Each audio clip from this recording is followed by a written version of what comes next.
Hello বন্ধুরা, তোমরা সবাই কেমন আছো? আশা করি খুব ভালো আছো। আমিও খুব ভালো আছি। আর মমতার চ্যানেলে সবাইকে ওয়েলকাম। তো বন্ধুরা দেখো, আমরা কোথায় যাচ্ছি বলো তো? আমরা এখন যাচ্ছি জয়গুরুর অনুষ্ঠানে। হ্যাঁ, জয়গুরুর অনুষ্ঠান দেখার খুব ইচ্ছা, যে কীরকম জয়গুরুর অনুষ্ঠান হয়। তা কারা কারা জয়গুরুর অনুষ্ঠান দেখেছো অবশ্যই বলো। আমরা সত্যি দেখিনি জয়গুরুর অনুষ্ঠান কীরকম হয়। এবার ফার্স্ট টাইম দেখবো জয়গুরুর অনুষ্ঠান। তো সকাল থেকে বলছিলাম যে মানে সকাল সকাল যাব জয়গুরুর অনুষ্ঠানে, গিয়ে সামনে গিয়ে বসবো, দেখবো কীরকম জয়গুরুর অনুষ্ঠান। মানে এক সপ্তাহ ধরে চলতেছে জয়গুরুর অনুষ্ঠান। মানে আগে এক সপ্তাহ ধরে যজ্ঞ চলছিল, আর এখন হবে মানে জয়গুরুর আসল মানে মানে কি ওটা আমরা তো জানি না, কীর্তন এরকম মনে হয় হবে। তো দেখা যাক কি হয়, কীরকম হয়। তো বন্ধুরা বলতে বলতে দেখো আমরা গেটের সামনে চলে এসেছি, আর এসে দেখি একদম ফাঁকা। খুব খারাপ লাগছিল যে এত তাড়াতাড়ি রেডি হয়ে আসলাম, এসে দেখি একদম ফাঁকা।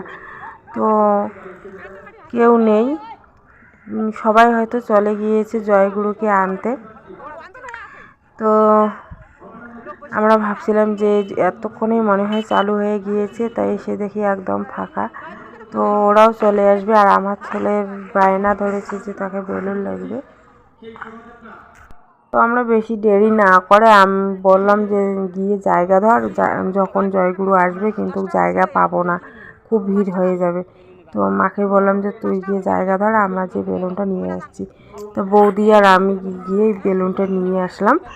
আর নিয়ে এসে দেখো ভাবলাম যে চলো তো বৌদি ওই দিকে যাই, খুব সুন্দর মানে ফুল লাগিয়েছে। তো বৌদির সঙ্গে আমরা যাচ্ছিলাম ফুল দেখতে। তো এত সুন্দর ফুল, দেখো কত সুন্দর দেখা যাচ্ছে। আর কালারিং বল লাগে, বল না কি এগুলো আমি জানি না, এগুলো লাগিয়েছে, খুব সুন্দর দেখা যাচ্ছে।